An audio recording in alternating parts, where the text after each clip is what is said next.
Life. It flows like a river, y'all, ever changing, always moving. From the smallest seed to the tallest tree, everything's connected. There's a rhythm to it, a beat, a cycle that keeps on spinning even when we don't see it. Like the seasons, they come and go, but they always come back around, don't they? It's like this big old wheel turning and turning, carrying us all along. That's karma, folks. It ain't some kind of punishment, see?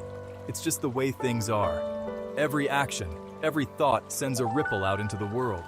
And those ripples, they come back to us. Maybe not today, maybe not tomorrow, but someday.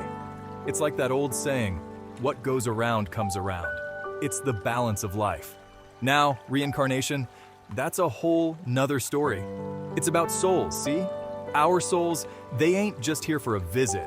They're on a journey, a long, long journey through lifetimes. Like we're changing clothes, trying on different lives, learning different lessons. Each life, a chance to grow, to understand, to get things right. It's a big old mystery, this whole life and death thing. But deep down, something tells us it ain't random.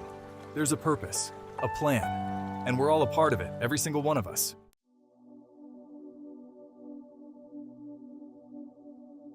Down in a small town, nestled amongst the fields and the trees, there lived a special boy.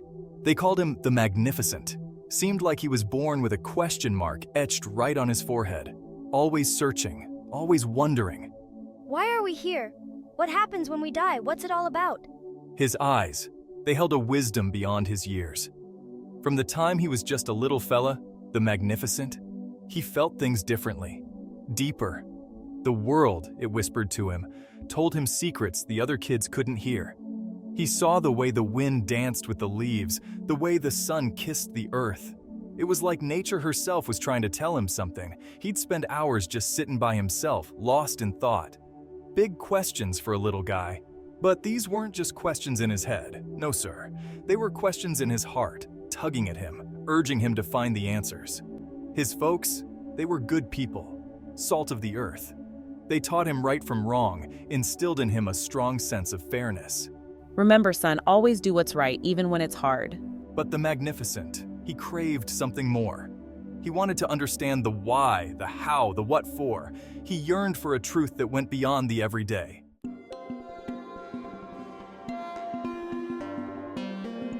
Now, the Magnificent, he had this gift, a sensitivity, some might call it. He could feel the emotions of others like they were his own. A hand on his shoulder, a kind word, it filled him with warmth. But cruelty, that cut him deep. How can people be so mean, so hurtful?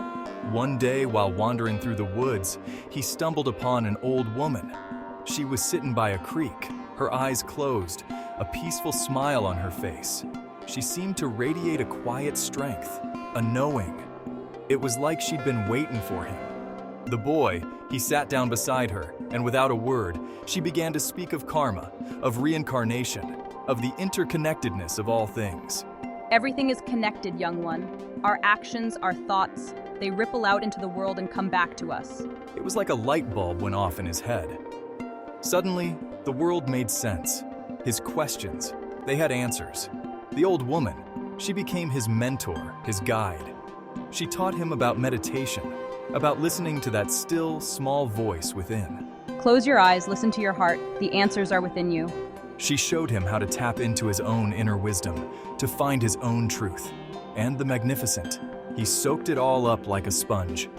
He knew in his heart that he was meant to share this knowledge, to help others find their own way.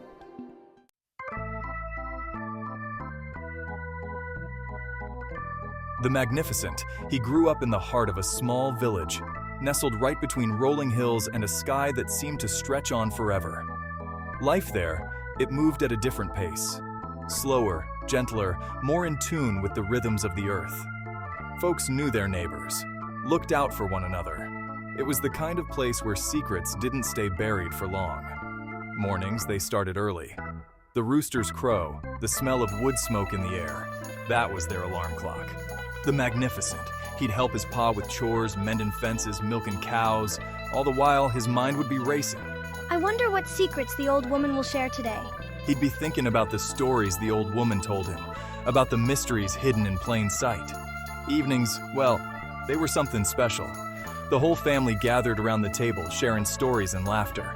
Remember when you were just a little one, always asking questions? Mama, she'd tell tales of her own childhood, while Pa, he'd spin yarns about the good old days. The Magnificent, he'd listen with wide eyes, soaking it all in. He knew these stories. They were more than just words. They were threads, connecting him to something bigger than himself. As the sun dipped below the horizon, painting the sky in hues of orange and purple, the Magnificent, he'd sneak away to his favorite spot, a clearing in the woods where a giant oak tree stood watch over the land. It was his sanctuary, a place where he could be alone with his thoughts, with the whispers of the wind and the rustle of leaves.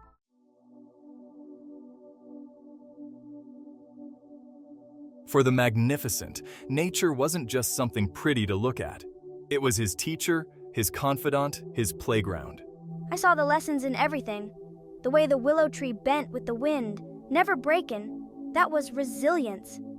The ant colony, working together tirelessly, that was community. The hawk, soaring high above, that was freedom. He'd spend hours exploring the nearby creek, watching the fish darting through the water, the dragonflies dancing in the air. He'd collect stones, each one unique, each one telling a story. To him, these weren't just ordinary objects. They were pieces of a grand puzzle, and he was determined to put it all together. Sometimes I'd build little altars out of twigs and stones, leaving offerings of wildflowers or berries. I wasn't quite sure who I was offering them to, but it felt right, like I was honoring something ancient, something sacred. He felt a connection to the earth, a deep respect for all living things. And as he grew older, his connection to nature, it only deepened. He realized that the same energy that flowed through the trees, the rivers, the animals, it flowed through him too. He was a part of something much bigger than himself, and that realization, it filled him with a sense of peace and wonder.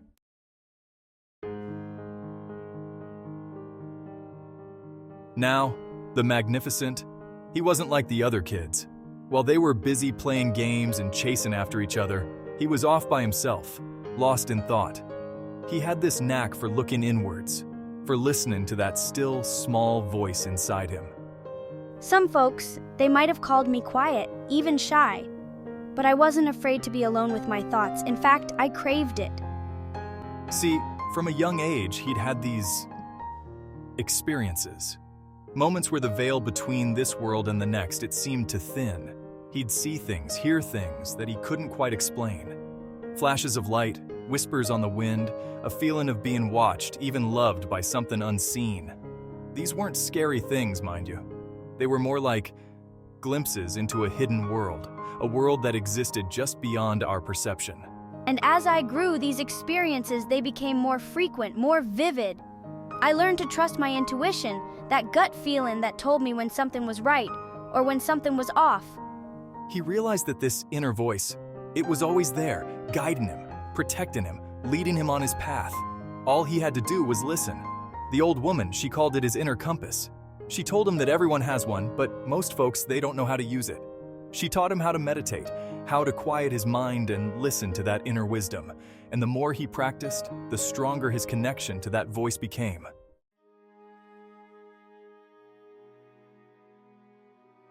Life in the village, it was peaceful, sure, but even in paradise, storms brew.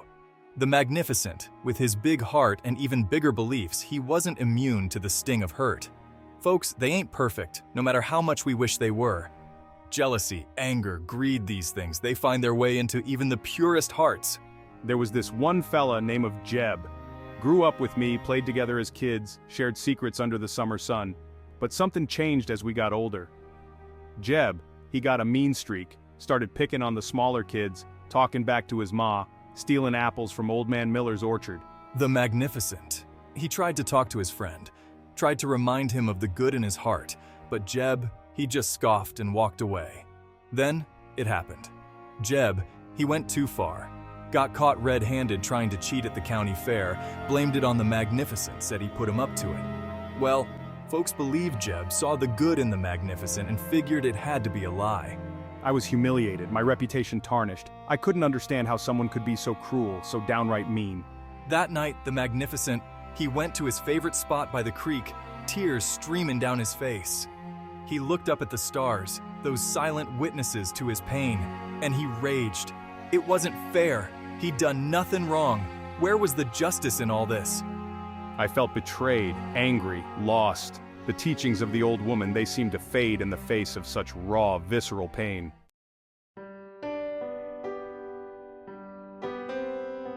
Section 2. The balm of forgiveness. The hurt, it lingered like a shadow. The magnificent, he withdrew, kept to himself. The joy he used to find in nature, it seemed to dim. He couldn't shake the feeling of injustice, the weight of Jeb's betrayal. Even the whispers of the wind, they seemed to mock his pain. One day, while sitting in his sanctuary under the old oak tree, he heard a voice. Not a literal voice, but a whisper in his heart, gentle yet firm. It was the old woman's voice, speaking to him from beyond, reminding him of her teachings. Holding on to anger, she seemed to say, is like drinking poison and expecting the other person to die. The magnificent, he pondered those words. He realized that holding on to his anger towards Jeb, it wasn't hurting Jeb one bit. It was eating him up inside, poisoning his spirit. He thought about karma, about the ripple effect of our actions. Did he really want to send out more negativity into the world? And then something shifted within him, a weight lifted, a knot untangled. He saw that forgiveness wasn't about letting Jeb off the hook. It was about freeing himself from the burden of anger, about choosing peace over pain. It didn't happen overnight, but slowly, surely he began to let go. He forgave Jeb, not for Jeb's sake, but for his own.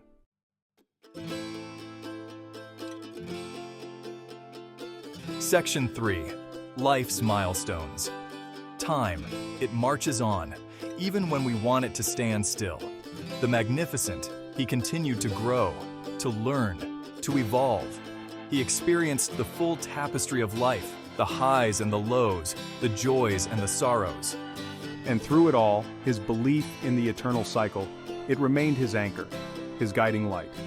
He graduated high school, a proud moment for him and his family.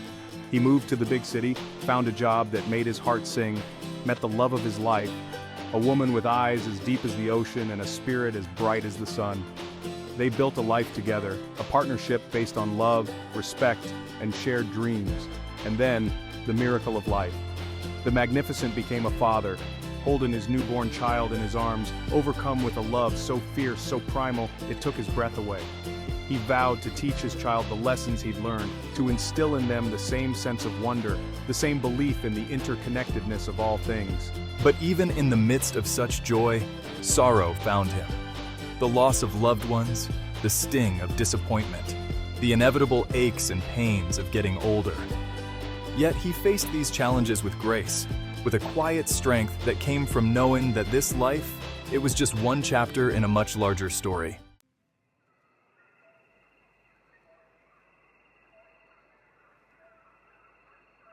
Section 4. The Seeds of Wisdom. The magnificent, his hair turned silver, lines etched on his face, each one telling a story of a life well lived. He became a respected elder in his community, a source of wisdom and guidance for those seeking answers. Folks, they'd come from far and wide to hear him speak, to listen to his stories, to soak up his peaceful energy. He'd sit on his porch, sipping sweet tea, and share his thoughts on karma, on reincarnation, on the importance of living a life of purpose and meaning. Every choice we make, he'd say, every action we take, it creates a ripple effect. We may not see it, but it's there. So choose wisely, my friends. Choose kindness. Choose love. Choose to leave this world a little brighter than you found it. And the people, they listened. They felt the truth in his words, the depth of his wisdom. He wasn't preaching, no sir. He was sharing, offering up the lessons he'd learned over a lifetime of seeking. He'd become a beacon of light, a reminder that even in the darkest of times, there was always hope. The magnificent, he knew his time in this life was drawing to a close, but he wasn't afraid. He'd made peace with his mortality, embraced the cycle of life and death. He knew that his soul, it would journey on, carrying with it the love, the wisdom, the experiences of this lifetime. And he found comfort in knowing that the seeds he'd planted, the seeds of kindness, of compassion, of belief in something bigger than ourselves, those seeds, they would continue to grow, to blossom, to bear fruit for generations to come.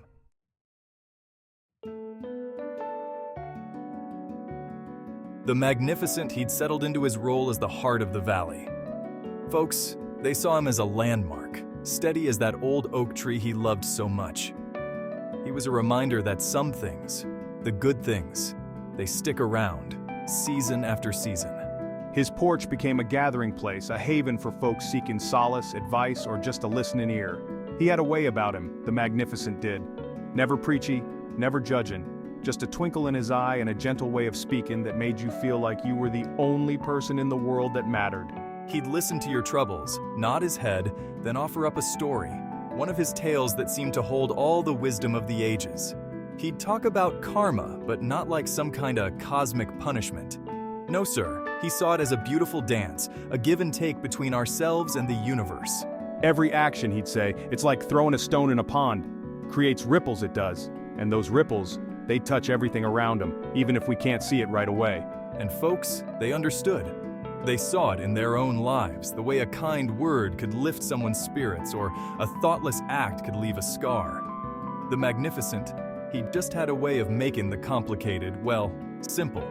He reminded them that life, it's all connected, just like the roots of those trees holding the mountainside together.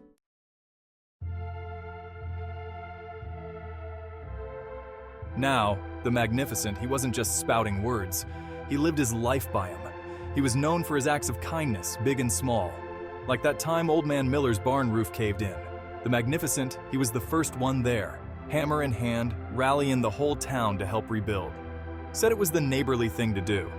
And the children, they were drawn to him like fireflies to a porch light. He'd tell them stories about the animals, the trees, the stars, stories that sparked their imaginations and filled them with wonder. He taught them to respect the earth, to listen to the whispers of the wind, to find the magic in the everyday. Now some folks would have said, serves him right. He believed in the power of forgiveness too. Never forgot what Jeb did to him all those years ago, but he didn't let it poison his heart. One day he heard Jeb had fallen on hard times, lost his job, his wife had left him. But not the Magnificent. He went and found Jeb, offered him a place to stay, a helping hand, said everyone deserves a second chance. That's the thing about the Magnificent. He saw the good in everyone, even when they couldn't see it in themselves. He believed that deep down we're all connected, all part of something bigger than ourselves. And his actions, they rippled out, touching the lives of everyone he met, planting seeds of kindness and compassion that would continue to grow long after he was gone.